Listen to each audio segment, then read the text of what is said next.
Assalamualaikum warahmatullahi wabarakatuh. Kawan-kawan, siang ini saya panggilannya biasa dipanggil Cairas gitu ya, sama Bung Farid akan ngobrol santai terkait apa ya, soal literasi di era pandemi dan suasana Ramadan ini ya, dalam suasana Ramadan ini gitu ya. Jadi gimana sih soal literasi terkait dengan adanya pandemi saat ini itu? Ada beberapa hal yang saya lihat di era pandemi ini, bahwa ada peningkatan konten positif yang cukup bagus di era pandemi ini, terutama saat Ramadan. Jadi ceritanya bahwa ketika pandemi ini kemudian madrasah, sekolah itu kemudian ada kebijakan untuk diliburkan, maka sekolah, madrasah, bahkan pondok pesantren otomatis harus memulangkan anak-anak didiknya ke kampung halaman untuk memutus mata rantai penyebaran COVID itu sendiri. Nah, ternyata dampak dari itu adalah salah satu yang positif adalah peningkatan konten-konten positif di dunia maya kita terutama. Ada banyak kemudian menggunakan perangkat teknologi informasi ini untuk pembelajaran, itu pertama. Nah, itu secara otomatis akan meningkatkan yang namanya konten-konten positif di dunia maya kita. Yang kedua, secara tidak sadar banyak yang kemudian memproduksi konten-konten positif juga untuk kemudian dipublikasikan dan bahkan secara live, itu banyak sekali. Saat ini banyak yang namanya webinar itu ya, webinar itu kemudian ada diskusi daring itu, kemudian ngaji pasanan itu kemudian di live kan, atau kalau enggak ada live delay gitu kan, ada live delay gitu kan. Tapi bahwa apapun itu, yang jelas itu menjadi punya pengaruh positif bagi dunia literasi kita, terutama di dunia maya, dunia media sosial ya, dan media sosial. Nah, saya pikir tidak kemudian hanya di konteks suasana seperti ini saja ya sebenarnya, tapi bahwa pengembangan konten positif itu emang harus selalu didukung, karena kalau tidak maka yang informasi yang berbau gosip, fitnah itu yang akan mendominasi dunia kita. Nah, maka ini menjadi mungkin salah satu momentum untuk meningkatkan konten-konten positif di dunia maya. Mungkin itu seperti itu. Iya. Bung Farid, silakan nambahin. Ya itu sih gini ya, sebenarnya itu kan kita di media sosial itu tergantung sama big data, sama algoritma yang biasa dipegang. Kalau memang yang memegang HP itu dia sering nge-like, sering buka, membaca postingan-postingan yang positif terkait COVID, maka ya kita akan melihat bahwa ini baik-baik saja gitu. Maka yang muncul baik-baik saja. Nah, berbeda halnya dengan yang orang-orang yang suka memposting tulisan yang bernada memprovokasi. Terus dia juga yang postingan-postingan yang di-like, postingan-postingan yang dibaca itu seringkali tulisan-tulisan yang ya berbau ada friksi-friksi gitu. Ya mesti media sosialnya juga penuh dengan postingan-postingan yang seperti itu. Jadi yang perlu kita pahami sekarang itu, selain kita menambah konten yang positif, tentu saja kita harus mulai membiasakan diri untuk tidak lagi membaca berita-berita yang semacam itu, yang provokatif itu. Ya karena apa? Selain kita itu sekarang sedang dalam masa physical distancing, artinya lebih banyak aktivitas di rumah daripada di luar. Nah, kalau aktivitas di rumah, ibarat tubuh kita itu sedang di lockdown pribadi gitu ya. Lockdown pribadi, terus akal kita masih berpikir kemana-mana, itu kan menimbulkan semacam perasaan tidak enak sendiri gitu, menyerang psikologi diri sendiri. Akhirnya imun menjadi lemah gitu. Nah, beda halnya kalau memang kita itu sudah membiasakan diri berpikir positif dari rumah, kita di rumah yang bacanya postingan-postingan yang positif, terus like, komen dan lain sebagainya itu juga yang positif-positif, artinya tidak mengikuti yang negatif. Itu saya yakin kita juga akan selamat dari pandemi dengan baik gitu ya. Jadi ya itu tergantung manusianya sih sebenarnya.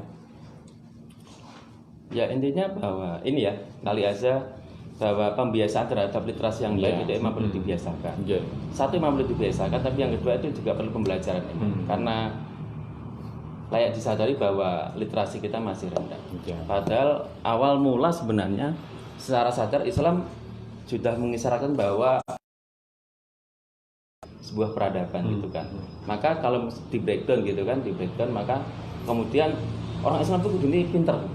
Kenapa harus pinter? Ya iya, masalahnya ayat pertama aja udah ikro gitu kan. Kemudian orang Islam rak pinter terus piye? Wong ayat pertama aja harus ikro gitu kan. Nah, maka literasi ya mau nggak mau emang harus ditingkatkan apapun dalam bidang apapun gitu kan. Jadi terkait bidang nggak cuma ke agama, di bidang hal yang lain karena saya pikir kunci itu. Kalau kunci itu kemudian hilang kan ya menjadi ya kita nggak bisa ngapa-ngapain lagi. Maka kunci itu harus kita rawat dan kemudian kita kembangkan jadi sesuatu yang sangat luar biasa. Nah, tapi sekarang kan gini, Mas. Kadang itu kita baru membaca postingan sedikit gitu, tapi sudah dalam hati itu sudah berundel makna gitu kan. Wah, ini kok ada postingan kayak gini menghina guru saya atau gimana gitu kan. Lah kita itu langsung refleks untuk membalas cacian itu dengan cacian yang lain. Nah, itu yang tidak direkomendasikan gitu loh, tidak dianjurkan seperti itu. Enggak recommended banget. Ya minimal kalau ada postingan yang menghina ataupun itu tidak usah dibagikan lah. Meskipun dalihnya itu mengklarifikasi ya kan, tetapi mengklarifikasi postingan yang negatif dengan membagikan postingan itu sendiri itu secara algoritma media sosial itu malah meresponnya dengan semakin naik. Ya kalau memang ada yang semacam itu saya pikir tanggapi gitu ya. Lebih baik tidak usah ditanggapi daripada kita membagikan yang sesuatu yang justru itu akan menyerang diri kita kembali gitu. Nah, itu bagaimana Mas sebenarnya? Mengelola emosi sendiri sebenarnya. Jadi mengelola emosi kan. Jadi kita tidak bisa lantas kemudian ketika tidak suka dengan sebuah konten itu langsung melawannya dengan konten-konten yang provokatif lagi gitu kan. Apa bedanya kita kalau kemudian melakukan itu gitu kan. Nah, di Jawa ini gitu kan ada sebuah bahasa namanya bahwa ngandani wong sing apik misalnya ngandani tapi ora krasa dikandani gitu. Nah, maka kemudian bagaimana kita juga membuat konten yang mungkin kita akan mengkritik dia tapi dengan bahasa yang sebaik mungkin. Nah, saya pikir kita sudah dapat banyak pelajaran soal itulah bahwa apapun kita mau bicara ya dengan etika, akhlak, dengan hasanah gitu kan. Kalau kemudian dengan tidak baik gitu kan sama aja. Nah, membiasakan dari diri sendiri sebenarnya. Nah, ini saya teringat ada bagus Mas. Kebetulan jenengan itu kan pernah dekat dengan Farid Budiman yang kebetulan kemarin pernah sowan. Ya, beliau itu dikatakan dalam salah satu buku Bunga Rampai Gusmus dan kawan-kawan itu salah satu profesor yang berani melawan tanpa kebencian. Nah, itu yang ingin saya bahas lebih lanjut tentang tadi.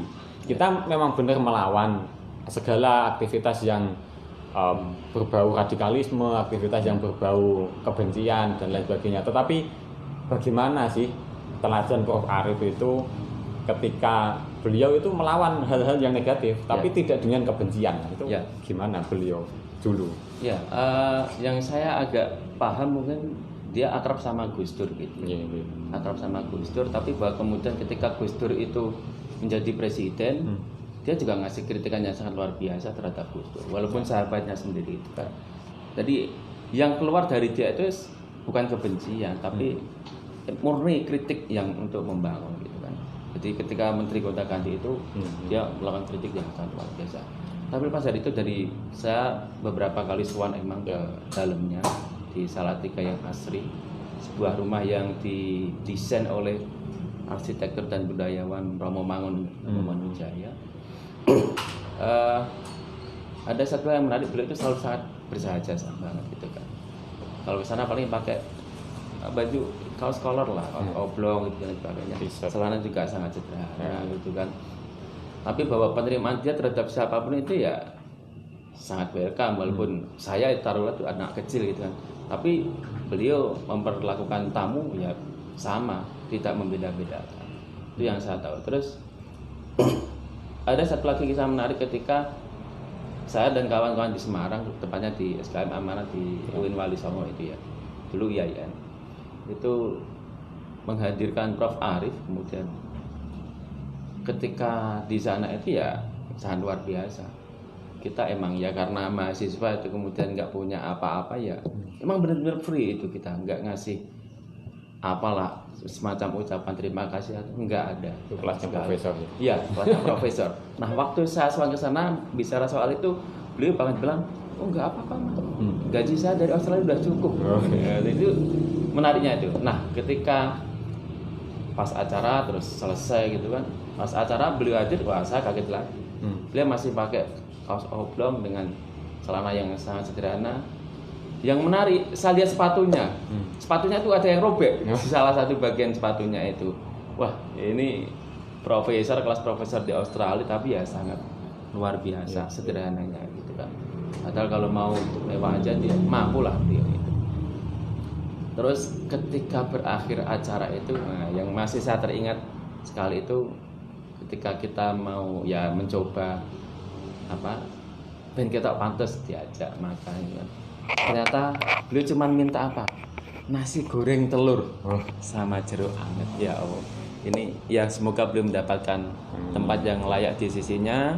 Ya kita semua kehilangan sosok yang sangat bersahaja itu, sosok yang apa, kritis, cendekiawan, kritis, tapi sangat bersahaja sekali.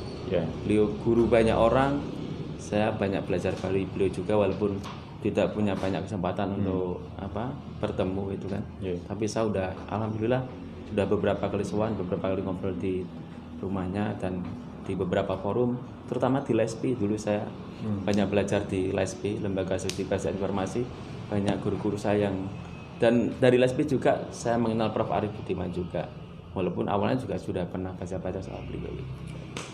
Artinya jiwa yang sederhana, kehidupannya sederhana. Mungkin itu ya lukisan yang paling menarik, jiwa sederhana gitu. Jiwa sederhana itu yang membuat apa?